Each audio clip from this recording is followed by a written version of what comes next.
My name is Thomas Walker, and I'm 74 years old. I live on a ranch just outside Fort Worth, Texas, the same land my wife, Maggie, and I spent nearly 50 years building together. We started with very little, an old barn, borrowed equipment, and more determination than money. Every fence, every acre, and every dollar we earned came from years of hard work. We weren't trying to become wealthy. We simply wanted to leave our sons, Ethan and Lucas, something meaningful. When Maggie passed away 3 years ago, the ranch became painfully quiet. The only comfort I had was believing my boys would always look out for me. They started visiting more often, bringing groceries, helping with paperwork, and insisting they wanted to make life easier. I believed every word they said because that's what fathers do. They trust their children, even when they shouldn't. One cool October evening, I went upstairs early after taking my heart medication. A few minutes later, I remembered I'd left my reading glasses in the downstairs study. As I quietly walked toward the staircase, I heard Ethan and Lucas talking in the dining room. At first, I smiled, thinking they were discussing repairs around the ranch. Then Ethan laughed and said something that froze me where I stood. The doctors already said he doesn't have much time. We should have everything ready before the funeral. My heart pounded so hard I could barely breathe. I stayed hidden behind the hallway wall as Lucas answered, "After the funeral, we sell the ranch. Neither of us is staying here. The land is worth far more than keeping it." Every word felt like another knife in my chest. The conversation didn't stop there. They argued over who would take my trucks, which realtor they should hire, and how quickly they could empty the house before putting it on the market. Then Ethan lowered his voice and said, "Just make sure Dad signs the new paperwork this week. Tell him it's for taxes. He'll never question it." In that moment, I realized they weren't waiting for me to die. They were already planning my life after I was gone, and they expected me to help them without ever knowing the truth. I quietly turned around and walked back upstairs before they realized I'd been listening. I sat alone on the edge of my bed, staring at Maggie's photograph beside the lamp. My hands were shaking, but my mind had never been clearer. The greatest danger wasn't my failing heart. It was believing my own sons still saw me as their father instead of the owner of everything they wanted. I picked up my phone and called the only person I knew I could still trust. When my attorney, Rebecca Collins, answered, I didn't waste time explaining. I simply said, "Rebecca, I need to change my will tonight." After a long silence, she quietly replied, "Thomas, tell me exactly what you heard." Rebecca Collins had been my attorney for over 25 years. She had handled every major decision Maggie and I ever made, from buying neighboring land to writing our first will. She knew my family almost as well as I did. That night, after listening quietly to everything I'd overheard, she didn't interrupt once. When I finished, there was a long silence on the line before she finally spoke. "Thomas, don't sign a single document they give you. Not tomorrow. Not next week. Nothing." Her voice wasn't emotional. It was calm, professional, and serious enough to make me realize this was no longer just a family problem. It had become a legal one. The next morning, Ethan knocked on my bedroom door carrying coffee and a warm smile. "Morning, Dad. Feeling better today?" If I hadn't heard the conversation the night before, I would have believed every word. He looked concerned, even affectionate. Lucas followed a few minutes later with a folder tucked under his arm. "Nothing important," he said casually.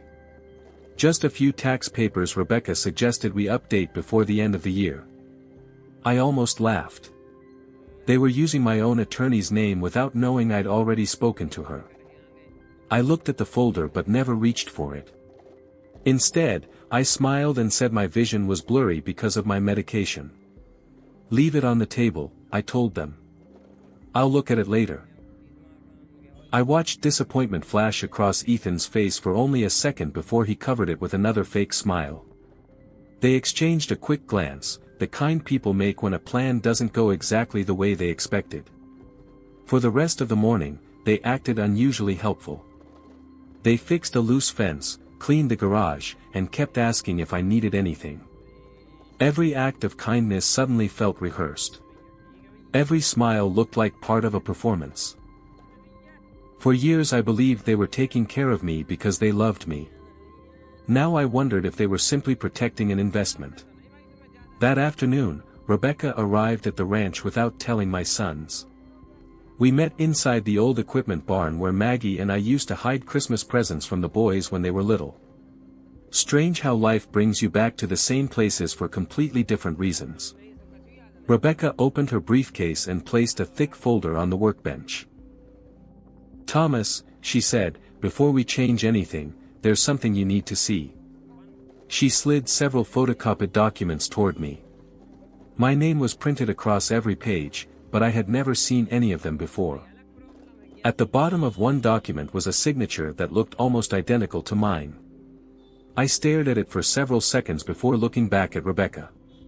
My stomach tightened as she quietly said, "I believe someone has already been preparing paperwork in your name." Just then, we heard footsteps outside the barn, followed by the sound of the old wooden door beginning to open. The barn door opened just enough for Ethan to step inside. For a split second, I thought he'd heard everything. Rebecca quietly closed her briefcase before he could see the papers. Ethan looked from me to her with a polite smile that felt far too practiced. "Dad, dinner's almost ready," he said. I didn't know Rebecca was coming by.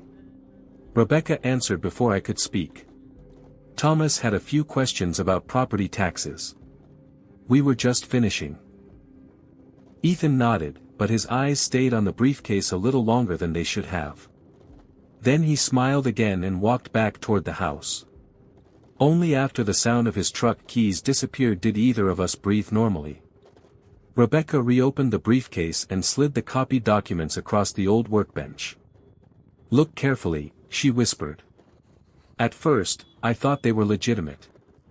The signature looked almost identical to mine. But then I noticed the small differences. The final letter in Walker curved the wrong way. The pressure from the pen wasn't mine. Someone had practiced writing my name until it looked convincing enough to fool almost anyone. Rebecca pointed to a date printed near the bottom. "These papers were never finalized because the bank requested additional verification. Whoever prepared them expected you to sign the originals later." I stared at the pages without speaking. My own sons had gone far beyond talking about my future. Someone was already preparing to take control of it. Rebecca leaned closer. "Thomas, from this moment forward, don't sign anything. If Ethan or Lucas bring you paperwork, make an excuse. Tell them you're tired, tell them your eyesight is bad, tell them anything, but don't put your name on a single page." I nodded slowly. Every instinct inside me wanted to believe there had been some terrible misunderstanding, but fathers don't accidentally overhear conversations about their own funeral, and signatures don't forge themselves. Dinner that evening felt different. Ethan laughed louder than usual. Lucas kept asking whether I'd thought about retiring completely and moving somewhere with better medical care. I answered calmly while watching both of them instead of listening to their words. Twice I noticed Lucas glance toward my study, where the wall safe was hidden behind an old bookshelf. Ethan caught him looking and gave the slightest shake of his head. It lasted less than a second, but it was enough to tell me they were thinking about the same thing. Later that night, after the house had gone quiet, I walked into my study and opened the hidden safe. The original will was still there. My property deeds were untouched. But one thing was missing. Maggie's small leather notebook. The one containing every family investment, every private account, and one secret she'd made me promise never to reveal, had vanished. Only 3 people knew that notebook existed. Me, and my 2 sons. I searched every shelf, every drawer, and every box inside the safe, hoping I'd simply misplaced Maggie's notebook. It wasn't there.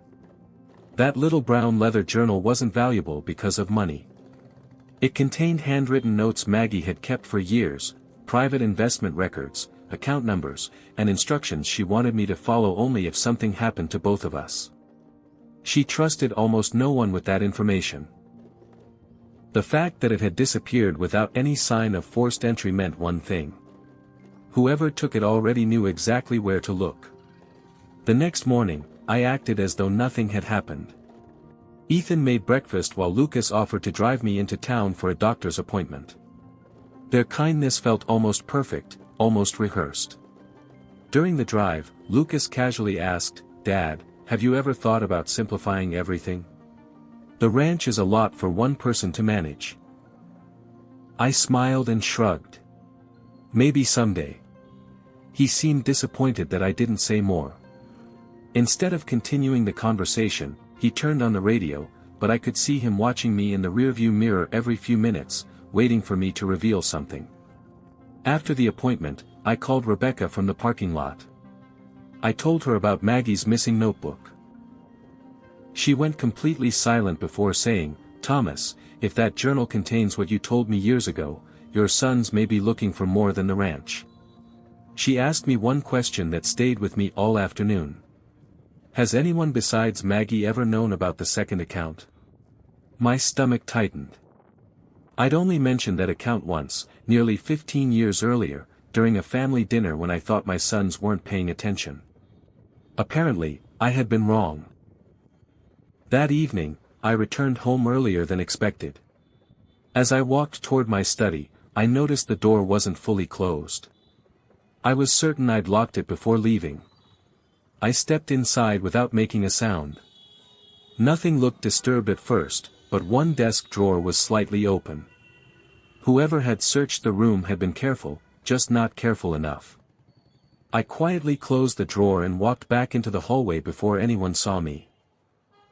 As I reached the staircase, I heard Lucas whisper from the living room, "I checked everywhere. If the notebook isn't in the study anymore, then Dad must have moved it." Ethan answered in a calm voice that made my blood run cold. "Then we'll just have to make him tell us where it is." I stayed perfectly still at the top of the stairs, making sure they didn't know I had heard a single word. My own sons weren't just looking for Maggie's notebook anymore. They were trying to force me into revealing where it was. I quietly returned to my bedroom, but sleep never came. Around midnight, I opened the small wooden box Maggie had given me years before she passed away. Inside was a single brass key taped beneath the lid. Most people would have thought it belonged to an old padlock. Only Maggie and I knew it opened a private safety deposit box at a bank in downtown Fort Worth. The next morning, I told Ethan I wanted to visit Maggie's grave. He immediately offered to drive me, but I refused. "I'd rather go alone," I said. He looked surprised, but didn't argue. Instead of going to the cemetery, I drove straight to the bank. Rebecca was already waiting for me inside. Without saying much, we entered the vault room together. I unlocked the deposit box and removed a thick sealed envelope. Rebecca smiled faintly. "I'm glad you listened to Maggie all those years ago." I hadn't opened that envelope since the day we placed it inside nearly 15 years earlier. Back in Rebecca's office, we carefully opened it. Inside were copies of the original property deeds, investment records, and a handwritten letter from Maggie. At the very bottom was another document I had completely forgotten about. A legal amendment stating that if anyone attempted to obtain our estate through fraud, coercion, or forged documents, that person would immediately lose every inheritance right under the family trust. Rebecca looked up at me. "Thomas, this changes everything." For the first time in days, I felt something other than fear. I felt hope. My sons believed they were one signature away from owning everything Maggie and I had built. They had no idea the protection she'd quietly put in place years before could destroy their entire plan. Rebecca carefully placed every document into a new secure file and locked it inside her office safe. As I stood to leave, her office phone rang. She answered, listened for a few seconds, then slowly looked at me. "Thomas, that was the bank manager. Someone came in this morning asking questions about your safety deposit box." I looked at Rebecca without saying a word. Who was asking? I finally managed to ask. She thanked the bank manager, ended the call, and slowly closed her office door. He couldn't give many details over the phone, she said, but he confirmed the man claimed he was helping you organize your finances. My stomach tightened. I had never asked anyone to speak to the bank on my behalf. Rebecca didn't have to say the name. We were both thinking the same thing. She immediately called the bank back and requested that no one be given access to my records without my personal appearance and identification. The manager agreed and promised to place an alert on every account connected to my name. Rebecca then turned toward me.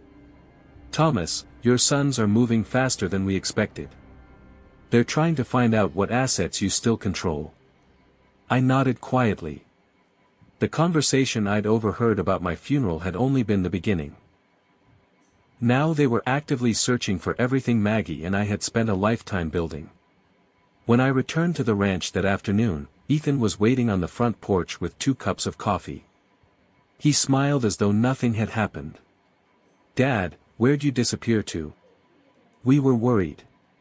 His voice sounded calm, but his eyes searched my face for answers. I simply shrugged. Needed some fresh air and drove around for a while. He studied me for a moment before handing me the coffee. You know you don't have to do everything alone anymore. A few months earlier those words would have warmed my heart. Now they felt like another attempt to get closer to my finances. That evening, Lucas walked into my study carrying the same folder I'd refused to sign earlier in the week. No pressure, he said with a grin. These tax forms are still sitting here whenever you're ready. I looked at the papers but never touched them. I'll let Rebecca review everything first, I replied. For the first time, the smile disappeared from his face. It lasted only a second before he forced another one, but I had finally seen the frustration hiding underneath. Later that night, Rebecca sent me a secure email containing copies of the documents we'd recovered from the safety deposit box. As I opened the final page, something caught my attention.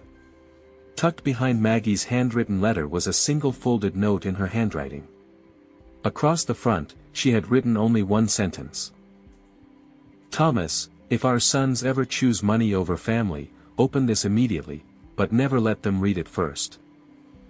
I stared at Maggie's note for several minutes before opening it. My hands were shaking. She had always been one step ahead of everyone, even me. Inside was a handwritten letter folded neatly in half. The first sentence made my chest tighten. Thomas, if you're reading this, someone in our family has forgotten that love should always come before money. Asterisk. She explained that years earlier she had quietly created a separate trust with Rebecca's help. It wasn't worth millions, but it controlled something far more important, the ranch itself. The trust contained one condition neither of our sons knew existed. No beneficiary could inherit the property if they had attempted fraud, intimidation, or deception against either parent. If that happened, the ranch would automatically be donated to a veterans foundation that helped disabled service members rebuild their lives through agriculture. I looked up at Rebecca, who had been reading the copy beside me. You knew about this? I asked. She nodded. Maggie made me promise never to mention it unless this exact situation happened. Suddenly everything made sense. Maggie had worried that wealth could someday change people, even family. She hoped she was wrong. Sadly, she wasn't.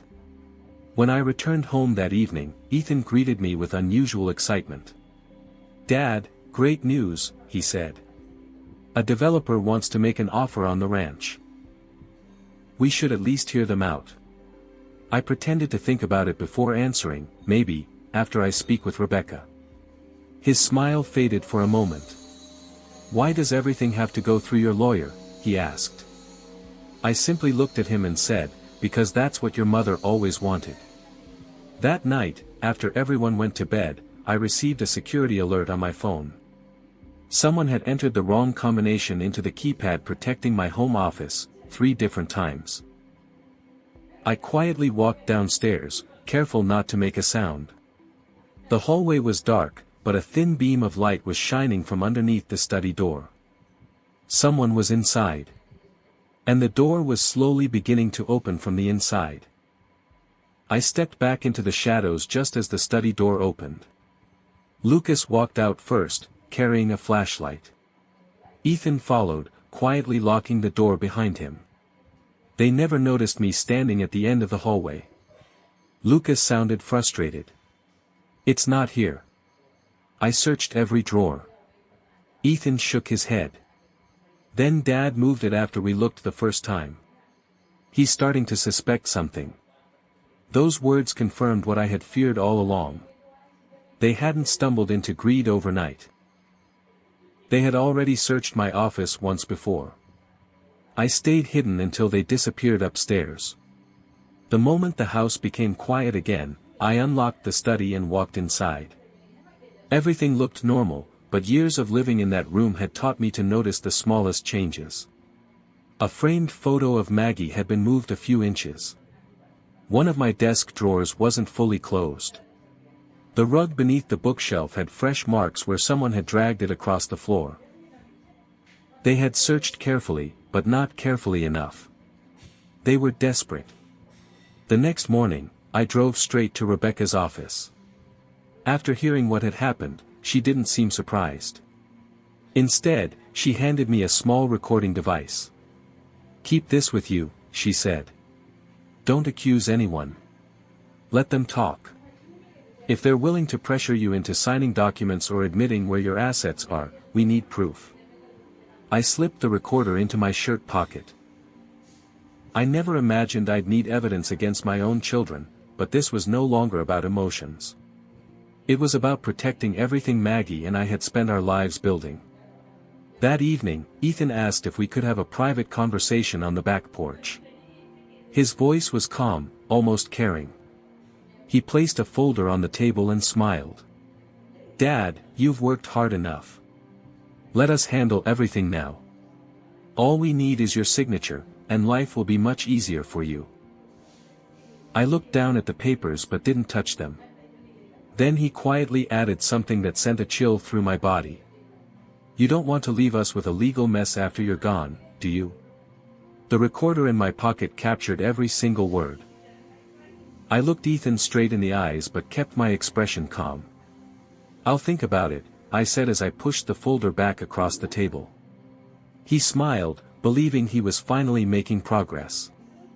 What he didn't know was that every word he had just spoken was safely recorded. Rebecca had been right. The more patient I became, the more confident my sons grew. And confident people make mistakes. The following afternoon, I met Rebecca in her office. We listened to the recording together. Ethan's voice was clear, especially the part where he pressured me to sign before I died. Rebecca saved multiple copies and leaned back in her chair. "This is important," she said. "It doesn't prove fraud by itself, but it shows a pattern of pressure. If they continue, we'll have much stronger evidence." Then she handed me a new document. It was my revised will. Every legal requirement had been completed. The only thing missing was my signature. I signed it without hesitation. The new will changed everything. Ethan and Lucas would each receive a small personal gift, but the ranch, the land, and nearly every major asset would pass into the charitable trust Maggie had created years earlier. If either of my sons attempted fraud, intimidation, or forged documents, they would receive nothing beyond that small gift. Rebecca placed the signed will into a secure envelope and locked it inside her office safe. "From this moment on," she said, "your wishes are protected." When I returned home that evening, both of my sons were unusually cheerful. Lucas suggested we have a family barbecue that weekend, something we hadn't done since Maggie passed away. Ethan even brought out old photo albums and started talking about childhood memories. To anyone watching, we looked like a happy family. But every smile now felt like another move in a game neither of them realized they were already losing. Just before bedtime, my phone rang. It was Jack Harper, my oldest friend and the retired sheriff who had known my family for decades. His voice was unusually serious. "Tom, you need to get out of that house tomorrow morning. I found something about your sons that you have to see before they know I called." The next morning, I left the ranch before sunrise and drove to Jack Harper's house. Jack had been my neighbor for over 40 years and had served as sheriff longer than anyone else in the county. If he sounded worried, there was always a reason. As soon as I walked inside, he placed a folder on the kitchen table. "Tom," he said quietly, "I wasn't looking for this. It found me." Inside were copies of public property records and business filings. Ethan and Lucas had recently formed a real estate company together. The company's only listed purpose was buying, selling, and developing farmland. I frowned. "There's nothing illegal about that." Jack nodded. "No.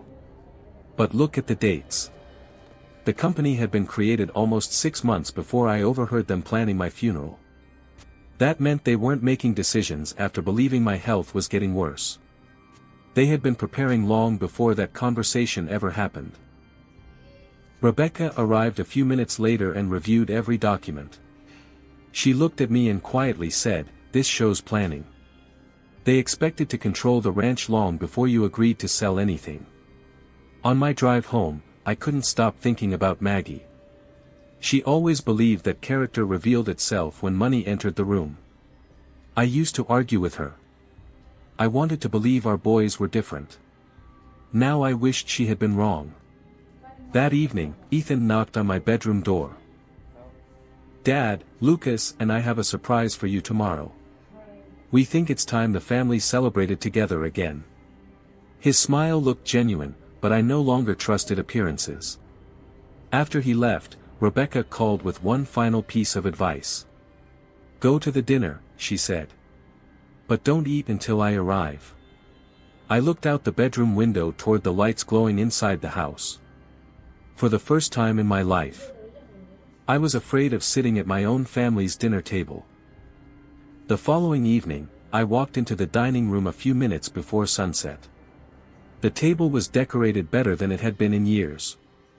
Ethan had cooked steaks, Lucas opened an expensive bottle of wine, and soft country music played in the background. To anyone looking through the window, we seemed like a family finally healing after years of grief. But I remembered Rebecca's warning. "Don't eat until I arrive, ****. A few minutes later, Rebecca knocked on the front door carrying a small envelope. Ethan looked surprised to see her. "Rebecca? We weren't expecting company." She smiled politely. "Thomas asked me to stop by before dinner." The room instantly grew quiet. Before anyone touched the food, Rebecca placed the envelope on the table. "Thomas," she said, "these are the final documents you requested." Ethan's face changed. "What documents?" I looked at both of my sons before answering. "My new will." Neither of them spoke. Lucas forced a smile. "Dad, why would you change your will without talking to us first?" I calmly folded my hands on the table. "Because I finally realized my estate belongs to me, not to the people already spending it." The silence became unbearable. Ethan slowly stood from his chair. "You misunderstood what you heard that night." I looked directly into his eyes. "Then explain why someone forged my signature." Neither brother answered. Rebecca quietly removed another folder from her briefcase. Inside were copies of the forged documents, the recording transcript, and the public records showing the company they had created months earlier. She slid them across the table. "I think," she said calmly, "it's time everyone stopped pretending." For the first time since Maggie died, my sons had nothing left to say. Then Lucas suddenly pushed back his chair so hard it crashed onto the floor. He looked at Ethan and shouted, "I told you we should have finished this before Dad figured everything out." Lucas's words echoed through the dining room. Nobody moved. Ethan stared at his brother in complete disbelief, realizing the truth had just been spoken out loud. He tried to recover, shaking his head and forcing a nervous laugh. "He's upset," Ethan said. "He doesn't know what he's saying." Rebecca calmly pressed a button on the small recorder sitting beside her plate. The room filled with Ethan's own voice. "The doctors already said he doesn't have much time. We should have everything ready before the funeral. Asterisk. Then another recording played. Just sign the papers, Dad. You don't want to leave us with a legal mess after you're gone. Asterisk. Every excuse disappeared. I looked at my sons, not with anger, but with disappointment. "I spent my whole life teaching you that family comes before money," I said quietly. "Somewhere along the way, you forgot." Neither of them could look me in the eyes. Rebecca opened the final folder. "Thomas officially signed his new will 3 days ago," she announced. "The previous estate plan has been revoked." Ethan grabbed the papers with trembling hands. "This can't be real." "It is," Rebecca replied. She explained that the ranch, the land, and the majority of my estate would be transferred into Maggie's family trust, supporting veterans rebuilding their lives through agriculture. Ethan and Lucas would receive only the small personal gifts I had chosen for them. Because evidence showed they had attempted deception and pressure to gain control of my estate, they had permanently lost any larger inheritance under the trust's terms. Lucas slammed his fist onto the table. "You chose strangers over your own sons." I slowly stood. "No. I chose your mother's values over your greed." For several long seconds, nobody spoke. Finally, I walked to the front door and opened it. "I'll always love you because you're my sons," I said. "But you are no longer welcome in this house." Without another word, Ethan walked outside. Lucas followed behind him. The sound of their truck faded into the Texas night. For the first time since Maggie died, the ranch was completely silent. A week later, I stood beside a group of military veterans planting the first trees on the property that Maggie had protected so many years before. Watching them laugh and work together, I realized something important. My sons thought they were planning my ending. Instead, they gave me a new beginning.